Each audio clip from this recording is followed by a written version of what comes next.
Hello বন্ধুরা, কি খাবো ভাবতে ভাবতে একটু মনটা চাইলো চলো চাউমিন খাওয়া যাক। তাই যে মনটা চাইলো আমি অমনি একটা অর্ডার করে দিলাম। তারপর দেখো চিকেন চাও একটু বেশি বেশি করে বাদাম বাদাম দিয়ে চলে এসছে।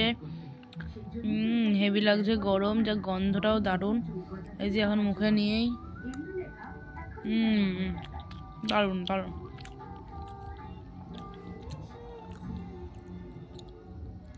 সুন্দর।